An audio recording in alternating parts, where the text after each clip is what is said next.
नमस्कार। आज के इस डीप डाइव में हम इतिहास की किसी आम किताब के पन्ने नहीं पलटने वाले हैं। हम बात करेंगे लीडरशिप और स्टेटक्राफ्ट के उस अल्टीमेट मास्टर क्लास की, जिसे एक ऐसे इंसान ने तैयार किया था जिसका कोई शाही बैकग्राउंड नहीं था। जी हां, अपनी कुशाग्र बुद्धि से उन्होंने कैसे एक पूरे साम्राज्य की नींव रख दी। और आज के मॉडर्न लीडरशिप के लिए हम उनके सफर से क्या सीख सकते हैं, चलिए जानते हैं। तो हमारे इस पूरे विश्लेषण का सफर कुछ इस तरह रहेगा। हम शुरुआत करेंगे उस चिंगारी से जिसने साम्राज्य की नींव रखी। फिर देखेंगे कि एक महान सम्राट को कैसे गढ़ा जाता है। उसके बाद हम सत्ता का ब्लूप्रिंट, जासूसी का तंत्र, जियोपॉलिटिक्स और आखिर में लीडर्स के लिए कुछ ऐसी सीखों पर बात करेंगे जो आज भी उतनी ही रेलेवेंट है। चलिए, सबसे पहले बात करते हैं उस उत्प्रेरक की, उस कैटलिस्ट की, जहां से इस पूरे विद्रोह की शुरुआत हुई। इमेजिन कीजिए, 350 ईसा पूर्व का भारत, मगध पर नंदवंश का राज है। बहुत ताकतवर लेकिन बेहद अत्याचारी। जनता भारी टैक्स से त्रस्त है। और इसी बीच तक्षशिला की उस महान बौद्धिक भट्टी में विष्णुगुप्त यानी चाणक्य आकार ले रहे थे। सब कुछ शायद यूं ही चलता रहता, लेकिन फिर एक टर्निंग पॉइंट आया। राजा धनानंद ने भरे दरबार में चाणक्य का अपमान किया, उन्हें धक्का दिया। बस यहीं से सब बदल गया। चाणक्य ने अपनी शिखा खोल दी और एक ऐसी कसम खाई जिसे सुनकर रोंगटे खड़े हो जाते हैं। घमंडी नंदवंश को जड़ से उखाड़ फेंकने की कसम। सोचिए, एक पर्सनल इंसल्ट ने कैसे पूरे राष्ट्र निर्माण के संकल्प का रूप ले लिया। अब कसम तो खा ली गई, लेकिन एक साम्राज्य को गिराने के लिए सिर्फ आइडियाज काफी नहीं होते। एक चेहरे की जरूरत थी, एक ऐसे लीडर की जिसे कच्ची मिट्टी से फौलाद में बदला जा सके। चाणक्य की पारखी नजरों ने एक दिन एक छोटे से बच्चे में वो जन्मजात लीडरशिप देखी। वो बच्चा था चंद्रगुप्त। अगले 7 सालों तक उस युवा को सिर्फ किताबी ज्ञान नहीं दिया गया, उसे युद्ध कला, कूटनीति और हाई स्टेक्स लीडरशिप की ऐसी ग्रुएलिंग ट्रेनिंग मिली जो किसी को भी तोड़कर रख दे। चाणक्य का विजन एकदम क्लियर था।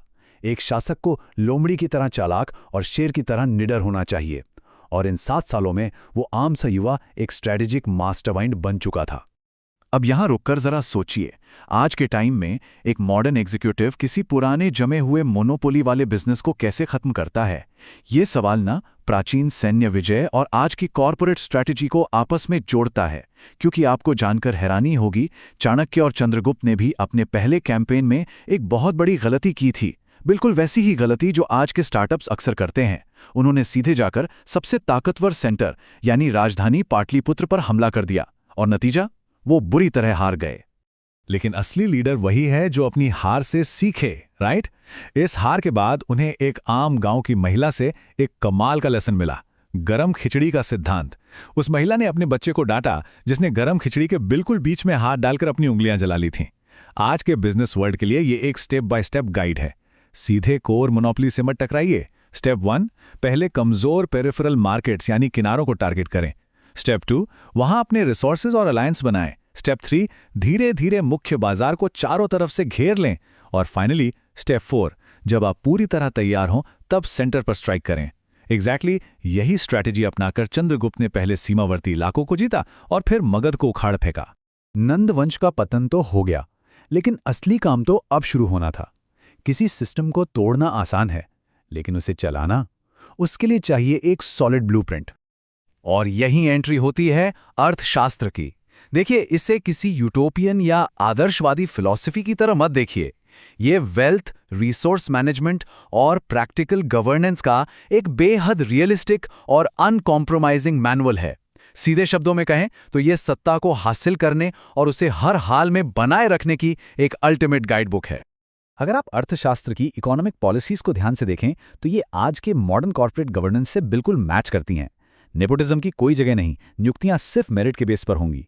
करप्शन रोकने के लिए एक दो नहीं, पूरे 40 अलग अलग तरीके बताए गए। और टैक्सेशन का सिद्धांत तो लिटरली माइंड ब्लोइंग है। चाणक्य कहते हैं कि राज्य को टैक्स वैसे ही वसूलना चाहिए जैसे एक मधुमक्खी फूल से पराग लेती है, बिना फूल को नुकसान पहुंचाए। क्या कमाल का थॉट है। इसके अलावा वेपन्स स्टेट के पास रहेंगे, लेकिन माइनिंग जैसे सेक्टर्स को प्राइवेटाइज करके उस पर कड़ी सरकारी निगरानी रखी गई।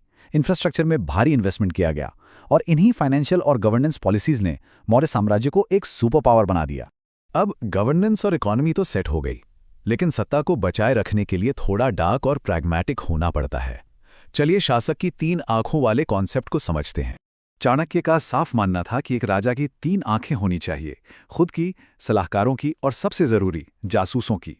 उन्होंने उस दौर में जासूसों का ऐसा कॉम्प्लेक्स नेटवर्क बनाया जो आज के दौर के कॉर्पोरेट रोल से एकदम मेल खाता है। जैसे व्यापारियों के भेष में जासूस होते थे जो बाहरी इकोनॉमी का डेटा लाते थे, आज के मार्केट रिसर्चर्स मान लीजिए। साधु सन्यासियों के रूप में जासूस होते थे जो अंदरूनी वफादारी का ऑडिट करते थे, यानी आज के इंटरनल ऑडिटर्स। और फिर थीं दरबार की गणिकाएं जो अपने इन्फ्लुएंस से टॉप सीक्रेट्स निकालती थीं, बिल्कुल आज के कॉम्पिटिटिव इंटेलिजेंस की तरह। ये दुनिया का शायद पहला और सबसे स्ट्रक्चर्ड इंटेलिजेंस ब्यूरो था। और रिस्क मैनेजमेंट का तो एक ऐसा किस्सा है जो सच में हैरान कर देता है। Poison immunity strategy. चंद्रगुप्त को किसी भी तरह के जहर से बचाने के लिए चाणक्य उन्हें खाने में बिना बताए जहर की बहुत ही माइक्रो डोज दिया करते थे ताकि बॉडी इम्यूनिटी बना ले। लेकिन एक दिन भयानक ट्रेजेडी हो गई। चंद्रगुप्त ने अपना वो खाना अनजाने में अपनी प्रेग्नेंट पत्नी रानी दुर्धरा के साथ शेयर कर लिया। रानी की तो मौत हो गई, लेकिन चाणक्य ने बिल्कुल आखिरी सेकंड में रानी का पेट चीरकर उस अजन्मे बच्चे को बचा लिया। उस बच्चे के माथे पर जहर की एक बूंद लग गई थी, इसलिए उसका नाम पड़ा बिंदुसार। आप इमेजिन कर सकते हैं कि स्टेट सिक्योरिटी के लिए वो किस एक्सट्रीम लेवल तक जा सकते थे।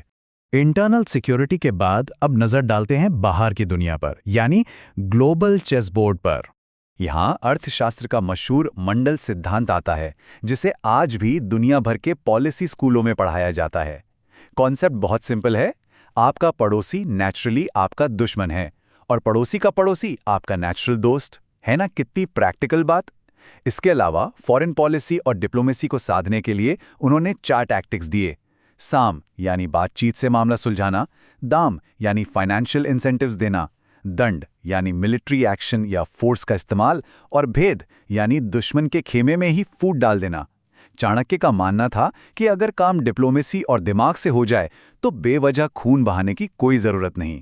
अक्सर आपने सुना होगा लोग चाणक्य की तुलना इटली के मशहूर स्ट्रैटेजिस्ट मैकियावेली से करते हैं, लेकिन सच कहूं तो दोनों में एक बहुत बड़ा फर्क है। मैकियावेली की किताब द प्रिंस का फोकस बहुत संकरा है। वो सिर्फ और सिर्फ पॉलिटिकल पावर हासिल करने और उसे बचाए रखने की बात करती है।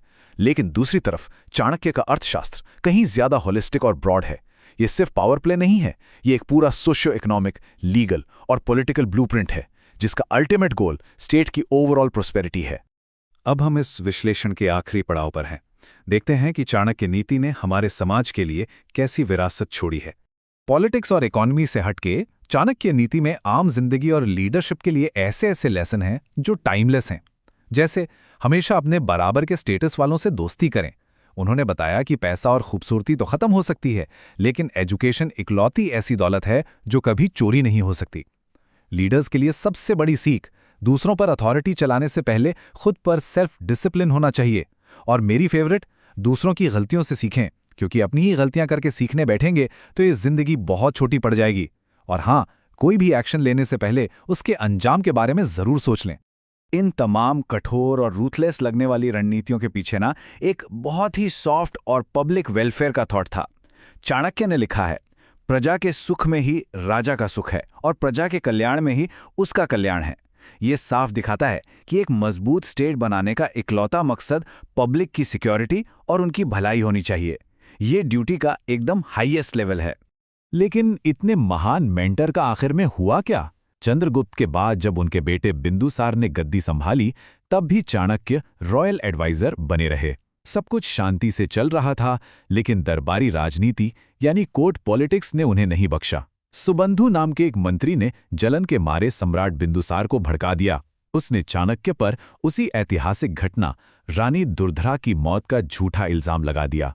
इस धोखे और अपमान से चाणक्य इतने आहत हुए कि इतिहास की कई कहानियों के मुताबिक उन्होंने अन्न जल त्याग दिया और उनकी मृत्यु एक गहरे रहस्य में तब्दील हो गई। भले ही उनका अंत कैसे भी हुआ हो, लेकिन उनका इंटेलेक्चुअल विजन आज भी अमर है। अब सोचिए, अगर हजारों साल पहले एक अकेला विद्वान सिर्फ अपनी कूटनीति और डिसिप्लिन से एक पूरे मोनोपोलिस्टिक साम्राज्य को घुटनों पर ला सकता है, तो जरा इमेजिन कीजिए आज के दौर में एक फोकस्ड और अनुशासित माइंड किन पुराने और रिजिड स्ट्रक्चर्स को नहीं तोड़ सकता। इस एंशिएंट विजडम को आप आज के हाई स्टेक सिनेरियो में कैसे इस्तेमाल करेंगे, सोचिएगा जरूर। हमारे इस विश्लेषण में आज के लिए बस इतना ही।